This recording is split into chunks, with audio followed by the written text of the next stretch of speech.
A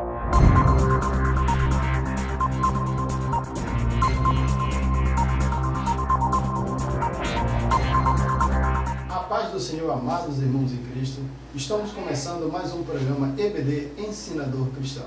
Eu sou o professor Cristiano, professor da classe de jovens e adultos do Templo Central do campo de Ananindeua, sob a presidência do pastor Elias Barros.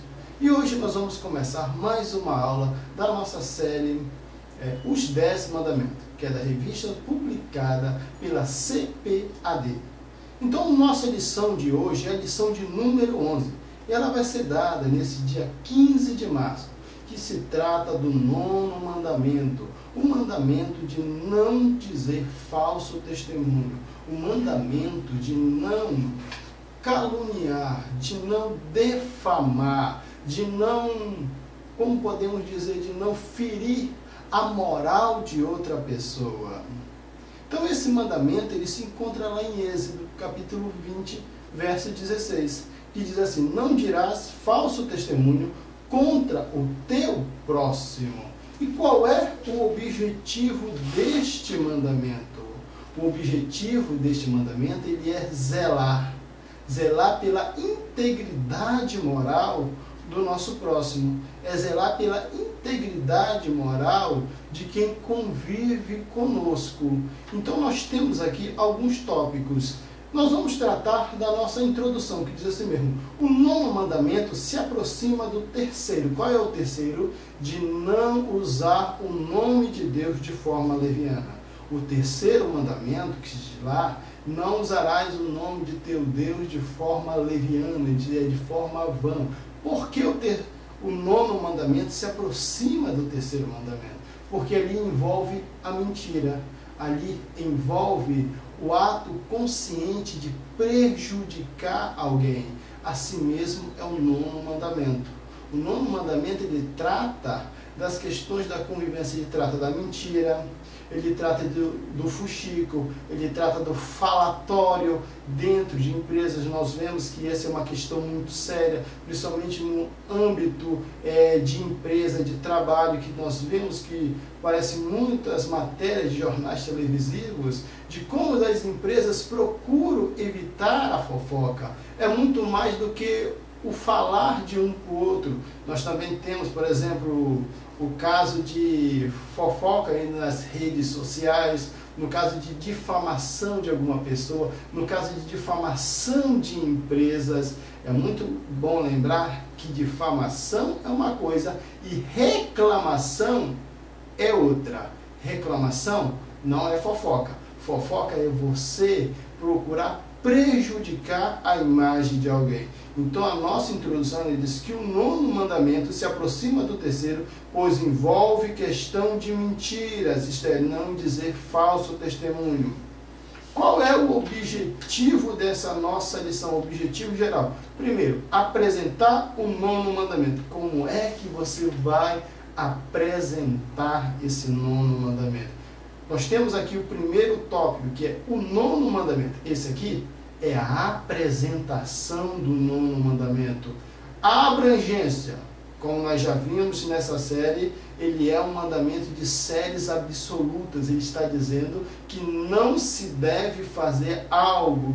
O que é isso que não devemos fazer? Nós não devemos mentir, não devemos inventar histórias, não devemos inventar qualquer coisa que venha prejudicar de forma consciente o nosso próximo. O 9º mandamento, na sua abrangência, ele trata de todos aqueles tipos de conversas, isto é, que a Bíblia chama de chocarrice, que a Bíblia chama de falatório, que a Bíblia chama de faltar com a verdade, isto é, prejudicar alguém com uma mentira, ou então até mesmo usar uma mentira para se favorecer e prejudicar o outro. Então a abrangência do 9º mandamento não se restringe apenas aos processos de casos legais, como nós podemos ver que quando alguém vai a algum tribunal, alguma ação que ele tem que depor, o juiz ou alguém ali que o juiz encarrega faz essa pergunta, a pessoa diz assim mesmo: Olha, você promete dizer a verdade, somente a verdade, nada mais do que a verdade. Veja que no caso de um processo criminal, o perjúrio, o que é o perjúrio? É o testemunho falso, é uma coisa muito grave. A pessoa não pode faltar com a verdade, mas o 9º mandamento, ele vai além dos processos legais. Ele vai também para a vida cotidiana, o dia a dia de cada pessoa. Então ele abrange o irmão para que não se prevaleceu para mostrar uma coisa que ele não é, ele invente mentiras. Ele abrange também alguém que, para que ele prejudicar o outro, ele inventa mentiras sobre a vida daquela pessoa. Então veja, ele vê ali no fato do caso consciente. Aplicações vinculadas à atividade da vida diária.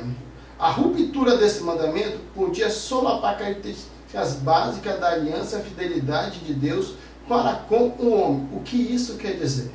Veja, que quando o homem, ele falta com a verdade, ele está mostrando que a sua característica não é uma característica divina. Ele está mostrando que a mentalidade dele não é a mentalidade de Deus. A Bíblia mostra que Deus é verdade.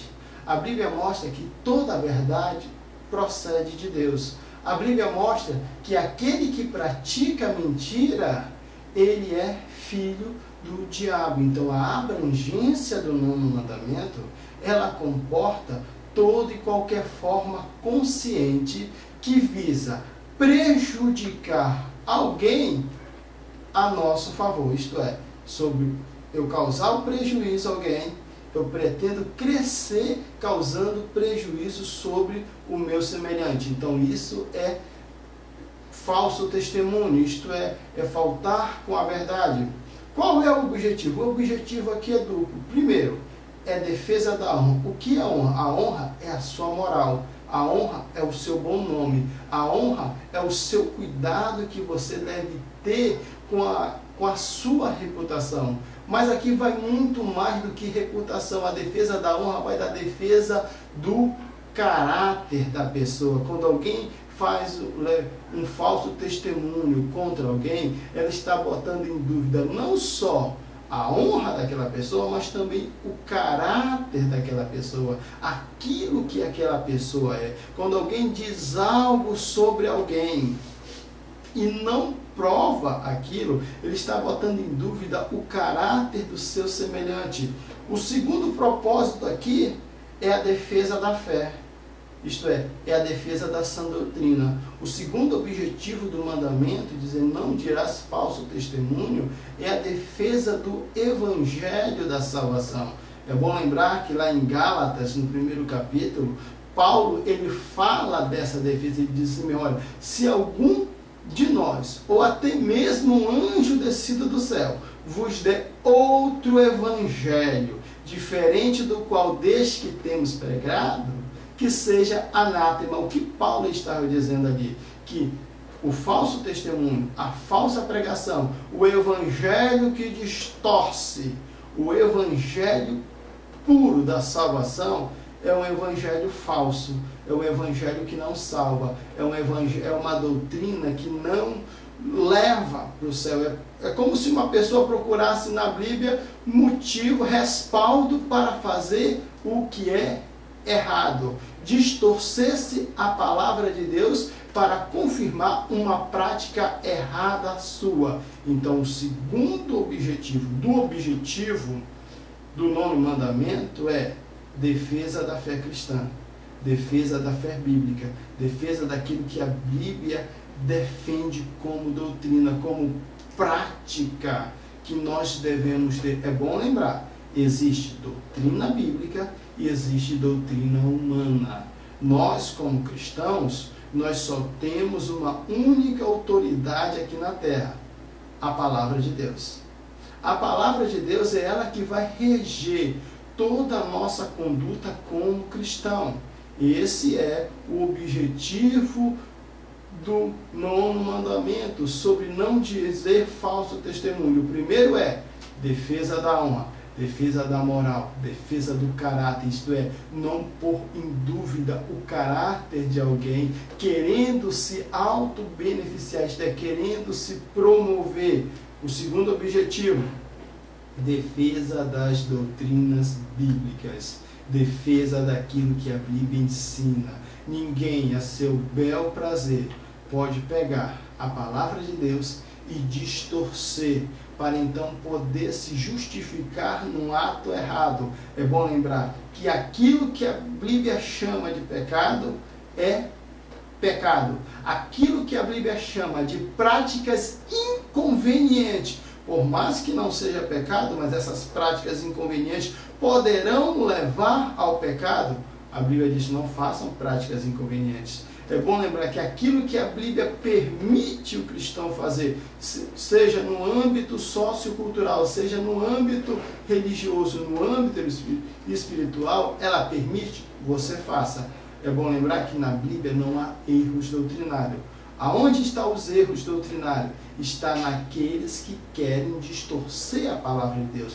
É por isso que o segundo objetivo do nono mandamento é a defesa da fé, a defesa da palavra de Deus, a defesa da Bíblia, a defesa daquilo que a Bíblia ensina como gesto, como justo, correto e apropriado para uma vida cristã saudável.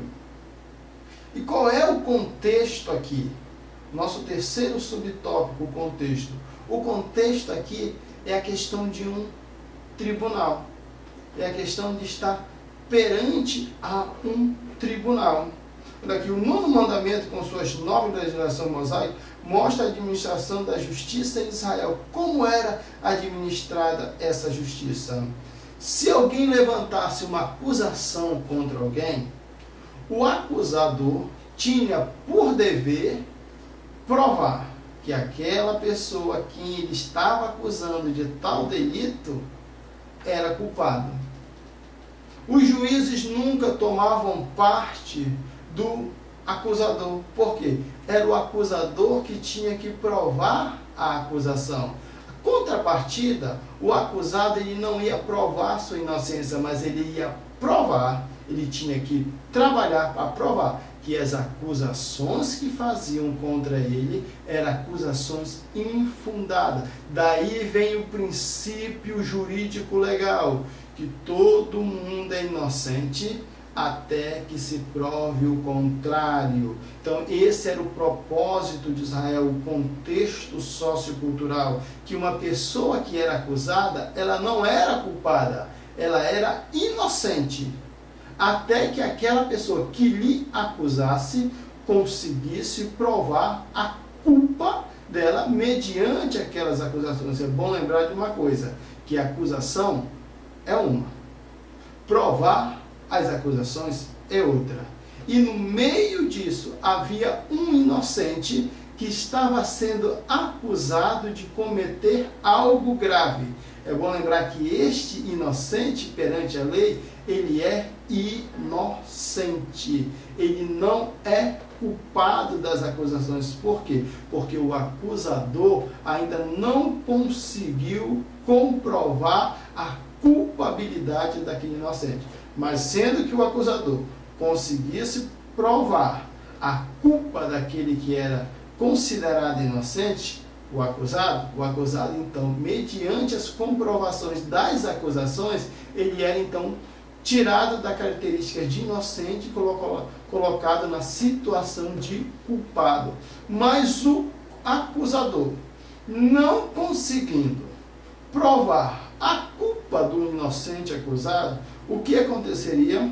A pena que o acusador intentou dar para o acusado voltava para ele como punição. Por quê? Porque ele levantou falso testemunho contra alguém inocente, ele feriu a honra, ele difamou aquela pessoa diante da sociedade, ele feriu o caráter daquela pessoa, ele tentou se aproveitar de uma situação para se dar bem ali. Então esse aqui é o contexto. O contexto aqui é aparecer diante dos juízes. É bom lembrar que num julgamento em Israel, os juízes, eles também representavam Deus. E não estavam somente eles ali, Deus também estava presente naquele julgamento. Aquele julgamento era feito na presença de Deus. E era por isso que em Israel essa questão da honra, essa questão do caráter, era algo muito sério, até mesmo algo muito sério para Deus. Porque quando alguém é difamado no seu caráter, Deus ele quer que se faça justiça, mas não justiça segundo o homem, mas justiça segundo Ele. Ele quer que a pessoa tenha um julgamento justo, um julgamento correto. É bom lembrar que na Bíblia, todo acusado é inocente, até que o acusador prove o contrário. Daí vem esse princípio jurídico, que todos são inocentes até que se prove o contrário, isto é, até que se prove que aquela pessoa que pela lei é considerada inocente, ela é culpada de algo.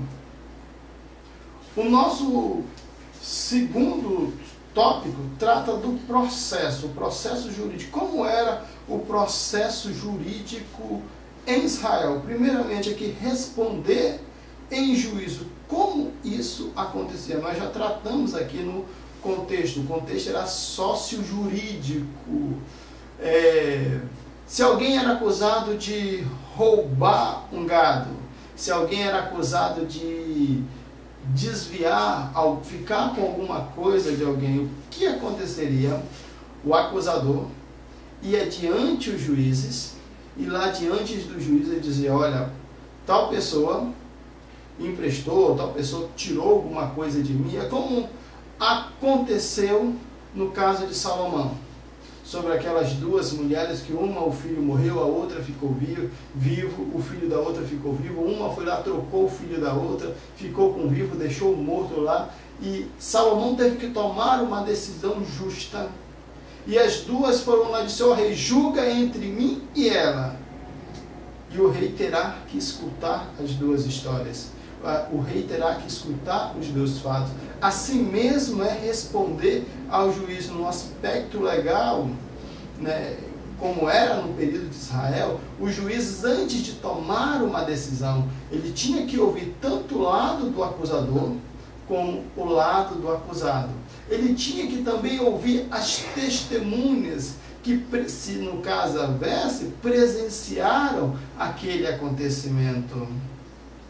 Quando nós tomamos ali o caso de Salomão, não houve testemunha naquele fato. Era uma mãe dizendo contra a outra que o filho que uma tinha não era seu. E a outra dizia, não, qual foi a decisão sábia de Salomão? Salomão pediu para que se repartisse a criança ao meio e desse metade para cada uma. Orientado por Deus, Salomão toma essa decisão. E a mãe de verdade diz assim mesmo, disse, não, o filho é dela, eu menti, eu errei. E a mãe, a sequestradora da criança, disse, olha, faça o que tu quiser, rei, tu é rei. E Salomão olha e disse mesmo, somente uma mãe seria capaz de fazer qualquer sacrifício em favor de seu filho. E entregou aquela criança à mãe de verdade. Então veja, a questão da ministração, a questão da administração da justiça era algo muito importante em Israel. Quando alguém parecia diante de um juiz, ele não poderia faltar com a verdade, ele não poderia dizer mentira, ele não poderia afirmar algo que não era certo, que não era verdadeiro. O nosso segundo subtópico fala do falso testemunho. O termo hebraico ed, testemunho, emedechal, literalmente testemunho vão, que parece lá em Deuteronômio 5:20, diz, olha, não dirás falso testemunho. O que é um testemunho vão? É um testemunho que não é sólido, é um testemunho que não é verdadeiro, é um testemunho que não tem consistência, é uma coisa arquitetada, é uma coisa ensaiada. Nas palavras da pessoa que está testemunhando falsamente, ela não tem convicção daquilo que ela está falando. Essa é a diferença de um testemunho falso com um testemunho verdadeiro. A pessoa ter convicção. É bom lembrar que quem testemunha falsamente, ela sempre vai mudar alguma coisa no contar da história dela. Ela sempre vai alterar algum fato. Ela não vai ter uma linha correta. Ela sempre vai se contradizer. Mediante a um inquérito, a um interrogatório, quem testemunha falsamente, ela vai sempre se contradizer. É bom lembrar que é muito comum isso no contexto jurídico. Quando uma pessoa ela presta um falso testemunho, ela vai lá com algo ensaiado. E depois que ela vai prestar um outro testemunho sobre aquela mesma história, ela já começa a contar aquela história de um fato diferente, sobre uma ótica diferente. É diferente de alguém que presta um testemunho verdadeiro. Alguém que presta um testemunho verdadeiro, ela vai contar a verdade, ela não vai omitir nem o fato, e da próxima vez que chamarem ela para uma nova averiguação de fato, ela vai continuar contando a mesma história sem se contradizer. Porque o que ela está falando é a verdade. No falso testemunho há contradição. No verdadeiro testemunho não há contradição. O verbo dizer, anar, em hebraico, responder, abrange amplo significado. O que ele quer dizer?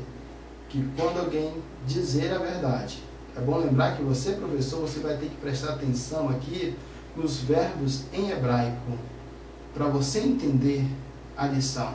Olha aqui, o verbo dizer, que em hebraico é anar, responder, abrange amplo significado. É usado para indicar ato de declarar solenemente, isto é, ninguém diante de um juiz, ninguém diante de um pastor, ninguém diante de um dirigente deve chegar contando histórias verídicas. É muito comum isso dentro das igrejas evangélicas, o pastor condenar ou disciplinar alguém só pelo fato daquilo que um irmão viu. Enquanto a Bíblia fala, né, na questão de responder sobre o falso testemunho, sobre disse, olha, você viu? Tem alguém que possa comprovar isso? Não, pastor, estava só eu. Disse, então eu não posso chamar a irmã a atenção.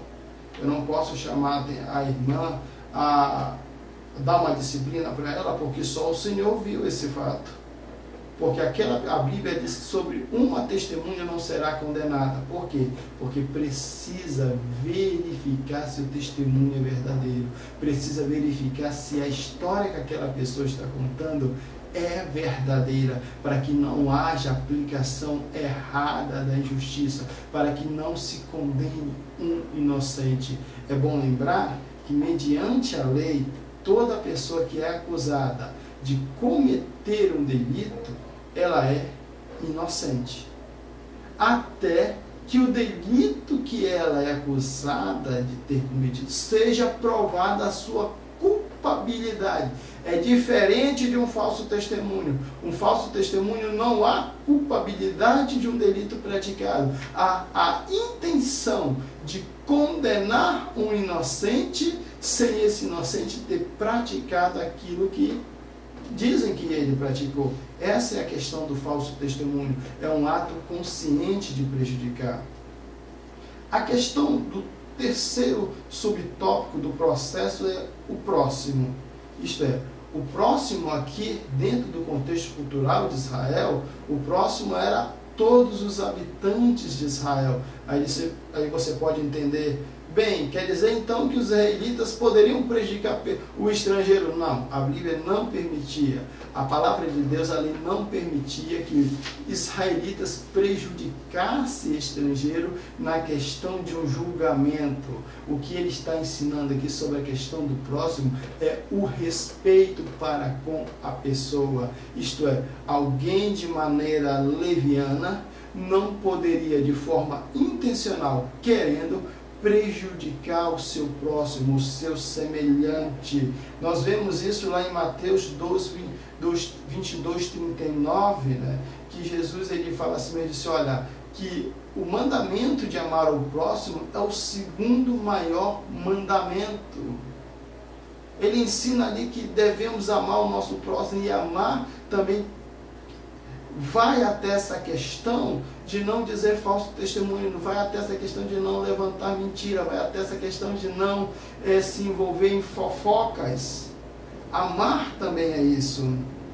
Ele conta ali também em Lucas 10, 36, 37 sobre a questão do bom samaritano, que fala para aqueles judeus que não gostavam dos samaritanos, tinham horrores a eles, disse: olha, o seu próximo é alguém também que você não gosta. Não é porque você não gosta dessa pessoa que você vai prejudicá-lo de forma intencional. Isso não é amar o próximo. O seu próximo vai além de que pertence à sua religião. O seu próximo vai além de que pertence ao seu ciclo de político. Hoje no nosso país nós estamos tendo uma guerra política aí. Quem defende o governo não é bem visto por aqueles que não gostam da ação do governo. É bom lembrar que ideologias políticas, ideologias religiosas, ideologias esportivas não são motivos para você deixar de amar o seu próximo. Isto é, não são motivo para que você venha defamar, para que você venha agredi-lo de forma verbalmente, para que você venha ofender essa pessoa na sua moral. O nosso terceiro subtópico é a verdade. É bom lembrar que aqui nós temos o primeiro subtópico, é o Antigo Testamento, e o segundo subtópico é o Novo Testamento. Aqui, professor, nesses dois subtópicos, você vai fazer um paralelo entre as palavras hebraicas e as palavras em grego, que quer dizer não dirás falso testemunho. Por exemplo, o termo hebraico emet significa verdade, fidelidade, veracidade. Já o termo grego, empregado para dizer não levantar falso testemunho, é aletheia, que é empregado para dizer verdade. Aqui você vai fazer um comparativo entre essas duas línguas, esses dois idiomas. Você vai tentar descobrir aqui a sinonimia para traçar uma linha.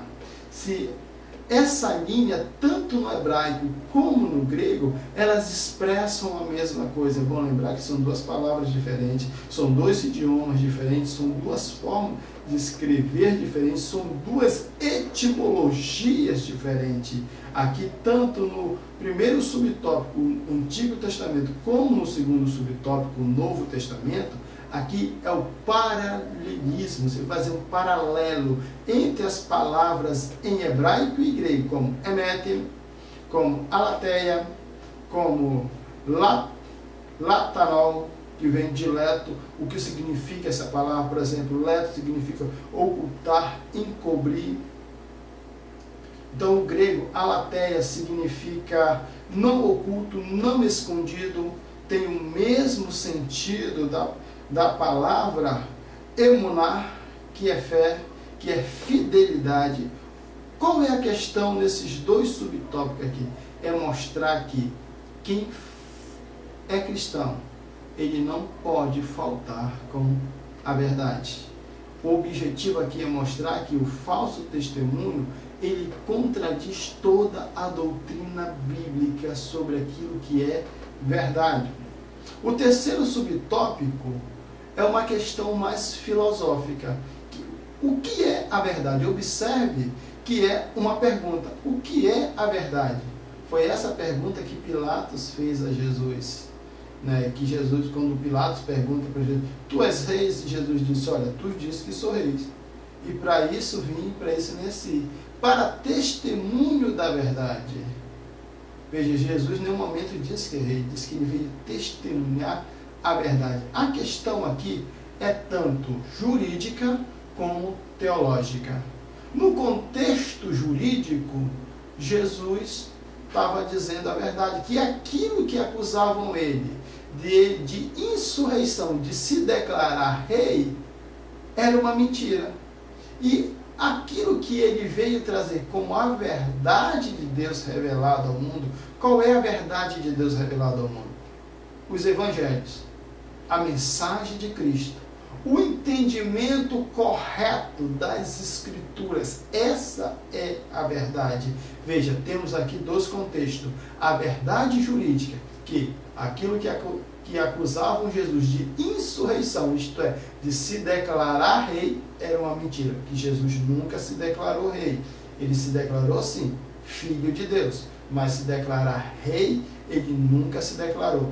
Qual era a outra verdade que você vai trabalhar aqui? Aquela verdade que Pilatos não quis ouvir, que é a verdade do Evangelho, a verdade da boa notícia, a verdade do poder de Deus, a verdadeira compreensão de tudo aquilo que está escrito no Velho Testamento, porque é isso que o Evangelho é, a verdadeira compreensão de tudo aquilo que está escrito no Velho Testamento. Porque antes de vir os evangelhos, antes de vir Jesus ao mundo, os judeus tinham uma compreensão, até hoje ainda tem uma compreensão errada da lei, tem uma compreensão errada dos profetas, dos salmos e provérbios. Eles têm uma compreensão errada. O evangelho, ele é a verdadeira compreensão de tudo que está na lei. Veja que o evangelho, ele não contradiz a lei, ele a compreende, ele diz, olha, o que vocês leem, o que vocês estudam, é isso aqui. Então, isso que é a verdade. A verdade é que o Evangelho é a verdadeira compreensão de tudo que está escrito na lei. Você quer entender o Velho Testamento? Estude o Novo Testamento. Vá para o Velho Testamento e olhe o Novo Testamento. Não há muita diferença. A questão ali é compreensão. Há uma compreensão rabínica. Principalmente tem alguns cristãos que querem dar um entendimento rabínico ao Evangelho. Não, o Evangelho é a verdadeira interpretação daquilo que está na lei. O nosso quarto tópico é o cuidado com a mentira. E o primeiro questão aqui trata das testemunhas. Por quê? É bom lembrar que no antigo Israel está estabelecida na lei que somente o testemunho de uma testemunha, somente sobre o testemunho de uma pessoa, ninguém seria condenado. Por quê? Porque não haveria ninguém para validar o testemunho daquela pessoa. Talvez aquela pessoa pudesse estar mentindo, querendo prejudicar alguém. Teria que haver mais duas testemunhas. A palavra de Deus diz lá no Antigo Testamento sobre o testemunho de duas ou três testemunhas. É bom lembrar aí que devia haver o testemunho do acusador e mais o testemunho de mais duas pessoas, para que validasse aquilo que ele estava acusando aquele inocente. Isso servia para a promoção da justiça. Mas é bom lembrar também que esse daí era algo que poderia ser manipulado. Deus entende que até mesmo o apresentar de testemunha, do número de testemunhas, poderia ser manipulado, como foi o caso da vinha de Nabote, que Nabote foi acusado de blasfemar contra Deus, que Nabote foi acusado por Jezebel. Jezebel armou um sistema ali para que pudesse tomar de Nabote a sua vinha e dar então seu marido Acabe. Foi feito injustiça a Nabote, que arranjaram falsa testemunha. É o caso também de Daniel. Lá no livro de Daniel, nós vemos que um grupo de magistrados, eles forjam uma lei, eles burlam os sistemas, eles criam uma ação para que Daniel, na sua vida diária, na sua vida de oração, fosse colocado como alguém que cometesse delito. Eles fizeram um documento pedindo para o rei Dário assinar que durante 3 meses, quer dizer, durante 1 mês, ninguém fizesse oração a nenhum outro Deus, somente a Dário. E eles sabiam que Daniel, por ser judeu, por ser de uma religião monoteísta, jamais oraria a outro ser a não ser que fosse o Deus de Israel. Então eles manipularam a justiça, eles manipularam o sistema para se prevalecer sobre o homem de Deus. E o que aconteceu? Deus livrou Daniel na cova dos leões, de ser devorado pelos leões. O que aconteceu com os acusadores de Daniel? Eles tiveram a mesma pena, a pena que queriam infligir a Daniel, isto é, a cova dos leões. É bom lembrar que no quesito das testemunhas, a testemunha falsa que fosse apresentado num julgamento e ela não fosse verdadeira, a intenção de pena que ela estava tentando arranjar para aquele inocente, ela ia ser dado ao testemunho falso. A pessoa que praticasse, a todos esses que estivessem praticando testemunho falso, como foi no caso de Daniel, Dário, o rei Dário, mandou colocar aqueles magistrados que procuraram prejudicar Daniel a serem devorados na cova dos leões. Assim mesmo acontecia na lei de Israel, era a lei de talião, olho por olho, dente por dente, isto é, a pena que alguém tenta inferir a um inocente no testemunho falso vai ocorrer a ela. Isso na lei. O nosso segundo subtópico é os danos. A violação do nono mandamento é um atentado contra a honra e pode destruir a reputação e o bom nome que alguém levou uma vida inteira para construir. O que ele quer dizer com isso no nosso texto? Veja, o dano. Qual é o dano? É aquilo que a mentira causa. É bom lembrar que quem levanta uma falsa testemunha, ele está mostrando que a sua mentalidade não é uma mentalidade de Deus. Ele está mostrando que a sua mentalidade, ele está mostrando que naquela sua ação, ele não pensa como Deus. A Bíblia mostra que Deus é verdade. A Bíblia mostra que Deus é um Deus de verdade. Quem é o pai da mentira? O diabo.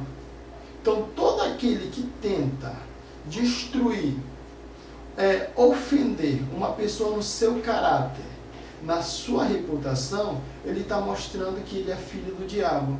Ele está mostrando que ele não compactua com a verdade. Ele está mostrando que o seu caráter não é um caráter segundo a vontade de Deus, mas segundo a vontade do diabo.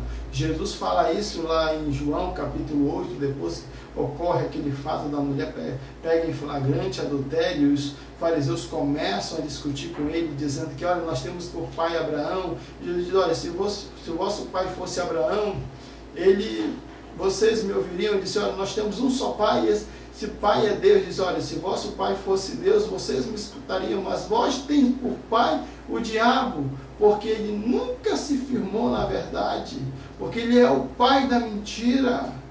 Veja, aquele que levanta o falso testemunho, ele está procurando de forma consciente prejudicar alguém, isto é, destruir a boa fama, botar em xeque a idoneidade moral daquela pessoa. Aqui o nosso terceiro tópico trata do pecado da mentira.